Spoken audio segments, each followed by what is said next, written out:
네, 여러분 환영합니다. 오늘 우리가 함께 깊이 파헤쳐볼 원문은요, 솔직히 조금 무겁습니다. 우리 삶의 가장 아프고 또 어쩌면 피하고 싶은 곳을 건드리는 이야기거든요. 바로 자살이라는 문제에 대해서 역사적인 개혁주의와 청교도 신학이 도대체 어떤 관점을 가지고 있었는지 그 문헌들을 꼼꼼히 해설해 보려고 합니다.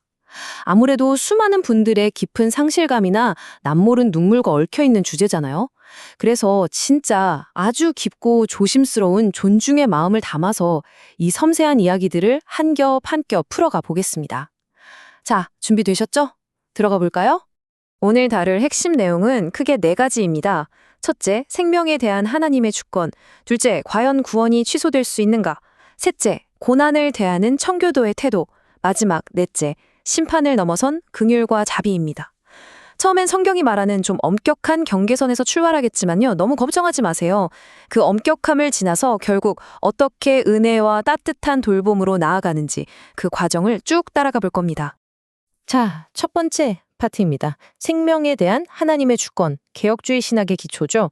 이 복잡하고 가슴 아픈 원문들을 제대로 이해하려면 일단 개혁주의 신앙의 가장 절대적이고 흔들림 없는 베이스 캠프에서부터 시작해야 하거든요. 사람의 제일 되는 목적은 하나님을 영화롭게 하는 것과 영원토록 그를 즐거워하는 것이다. 다들 한 번쯤 들어보셨을 웨스트민스터 소요리 문답 내용이죠. 여기서 우리가 진짜 주목해야 할 포인트가 뭔지 아시나요? 이 오래된 신앙 고백서가 우리의 생명을 철저하게 하나님의 선물이자 하나님을 향한 목적으로 세팅해 놓았다는 거예요. 그러니까 우리 삶에 단 1분 1초도 우리 소유가 아니라는 거죠. 철저히 창조주를 향해 있어야 한다는 엄청난 진리가 이 짧은 문장 안에 꽉꽉 압축되어 있습니다. 그럼 여기서 말하는 하나님의 주권이 정확히 뭐냐? 바로 창조주로서 생명의 시작 그리고 끝을 결정하시는 절대적인 권위를 뜻합니다. 이게 개혁주의 세계관의 심장이에요, 심장. 내가 쉬는 이 호흡 하나하나가 내게 아니라 다 창조주의 것이라는 철저한 인정이죠. 내 생명의 100% 하나님의 것이니까 그걸 스스로 끊는 행위는 아무리 내 목숨이라도 창조주의 그 절대적인 권한에 정면으로 도전하는 엄청난 침해로 여겨졌던 겁니다. 인간한테는 자기 생사를 스스로 결정할 권한이 아예 없다는 거. 이게 바로 이 신학의 가장 기본적인 전제입니다. 숫자 6. 네, 맞습니다. 10계명의 제6계명, 살인하지 말라와 바로 연결되죠. 개혁주의 신학자들은 이 6계명이 남한테만 적용되는 게 아니라 바로 나 자신에게도 똑같이 적용된다고 봤습니다. 다시 말해서 자살이라는 건 하나님의 형상대로 지어진 그 존엄하고 거룩한 존재를 자기 스스로 파괴하는 거잖아요. 그래서 영적으로 보나 도덕적으로 보나 이건 명백한 살인죄에 해당하는 아주 엄중한 사실을 문헌들은 정말 타협 없이 단호하게 짚고 넘어갑니다. 두 번째 파트로 넘어가 보겠습니다. 구원은 취소될 수 있는가? 신학적 긴장이죠.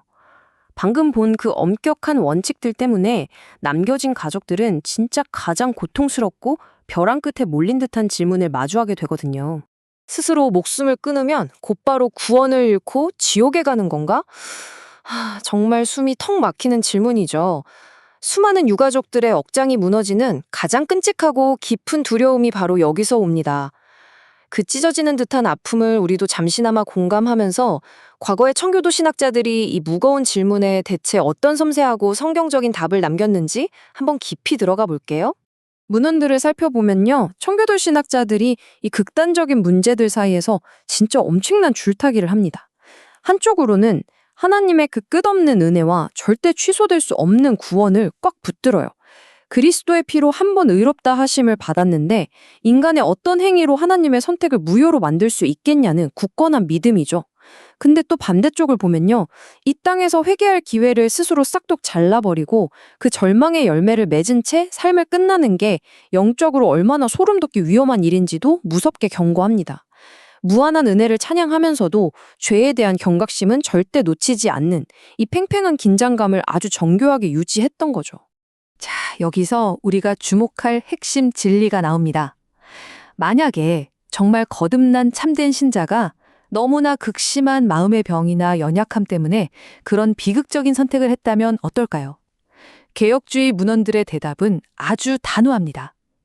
인간의 그 비극적인 마지막 행동, 딱 한 번이 예수님이 십자가에서 완성하신 영원한 속죄를 뒤집을 수는 없다는 거예요. 우리의 구원은 우리가 숨을 거두는 그 마지막 순간에 얼마나 완벽했냐, 이런 인간의 행위에 달린 게 아니거든요. 오직 절대 변하지 않으시는 하나님의 신실하심에 기대고 있기 때문입니다. 우리의 그 깊은 연약함도 십자가의 은혜를 이길 수는 없는 거잖아요. 세 번째 파트, 고난을 대하는 청교도의 태도, 연단을 위한 도구입니다. 이제 초점을 자살이라는 그 마지막 행동에서 살짝 돌려볼게요. 청교도들은 그 비극이 일어나기 전에 사람들이 겪는 그 어마어마한 고통의 시간들을 역사적으로 어떻게 해석했을까요? 이걸 아는 게 정말 중요합니다. 옛날 청교도들은 오늘날 우리가 흔히 말하는 우울증을 영혼의 어두운 밤 아니면 멜랑콜리라고 불렀어요. 그들은 이 끝이 안 보이는 깊은 우울과 고통마저도 하나님이 신자를 단련하시기 위해 허락하신 일종의 도구로 봤습니다. 그러니까 아무리 미칠 것 같이 힘들어도 신자라면 끝까지 인내하면서 하나님의 도우심을 구하고 버티는 게 영적인 의무라고 생각했던 거죠. 그래서 그들 눈에 자살이라는 건요, 단순히 목숨을 끊는 게 아니라 하나님이 어떤 거룩한 목적을 위해 주신 그 고난의 시간을 내 맘대로 통제하고 강제로 끝내버리려는 엄청난 영적 교만으로 보였던 겁니다. 하나님의 때를 기다리지 못하는 불신앙이라고 해석했던 거죠. 네 번째 파트입니다. 심판을 넘어서는 긍휼과 자비, 그리고 목양적 적용입니다. 여러분, 아무리 논리적이고 차가운 신학 이론이라도 결국엔 눈물 흘리는 사람들의 그 끔찍한 비극 앞에서는 따뜻한 은혜로 녹아들어야 하잖아요? 머리로 아는 이 교리가 슬픔에 빠진 영혼들을 향한 실제적인 돌봄으로 어떻게 이어지는지 바로 확인해 보겠습니다. 앞서 살펴본 그 복잡하고 무거운 신학적 논쟁들이 결국 이 한 문장으로 싹 정리됩니다. 분명 자살은 성경이 엄격하게 금지하는 비극적인 죄가 맞아요. 하지만 우리 인간의 얄팍한 지식이나 판단력은요, 하나님의 그 바다같이 넓고 깊은 자비 앞에서는 진짜 티끌처럼 작아질 수밖에 없습니다. 참된 신자의 구원은 그의 마지막 행동이 아니라 오직 예수님의 완벽한 공로에만 달려있다는 이 놀라운 사실. 이게 바로 죄책감과 끔찍한 상실감에 짓눌린 유가족들에게 건네는 아주 깊고 조용한 위로인 거죠. 은혜가 죄보다 훨씬 비교도 안 되게 크다는 걸 우리는 반드시 기억해야 합니다. 그래서 문헌들은 남겨진 가족들을 대할 때 이 네 가지 스텝을 꼭 기억하라고 강조합니다. 첫째, 그 비극적인 행동 자체를 정당화하거나 예쁘게 포장해선 안 된다. 둘째, 우린 그 영혼의 최종 목적지를 판단할 권한도 지혜도 없다는 걸 뼈저리게 인정해야 한다. 셋째, 우리가 진짜 해야 할 일은 그저 미친 듯한 슬픔에 빠진 남겨진 가족들에게 그리스도의 깊은 긍휼과 위로를 쏟아붓는 거다. 그리고 마지막 넷째, 먼저 떠난 그 영혼은 오로지 하나님의 완벽한 공의 그리고 무한한 자비의 손길을 전적으로 맡겨드리는 거다. 딱 떨어지죠? 자, 오늘 해설을 마무리하면서 여러분께 이 질문 하나를 꼭 던져보고 싶습니다. 하나님의 그 무서운 공의를 똑똑히 알면서도 동시에 도저히 측량할 수 없는 그 깊은 자비를 확신할 때 상실의 늪에 빠진 유가족을 바라보는 우리의 시선은 과연 어떻게 달라져야 할까요? 이거 정말 많은 걸 생각하게 하죠. 이 차갑고 엄중했던 신학의 뼈대를 내 옆에서 숨죽여 울고 있는 이웃을 향한 따뜻한 안아줌으로 바꿔내는 것. 이게 바로 오늘 이 무거운 원문들을 해독하면서 우리가 진짜로 가져가야 할 핵심이 아닐까 싶습니다. 이 깊은 울림을 마음에 꼭 담아두시고요. 주변에 아파하는 분들이 있다면 편견 없이 따뜻하게 손 내밀어 주셨으면 좋겠습니다. 오늘 해설은 여기까지입니다. 함께해 주셔서 정말 감사합니다.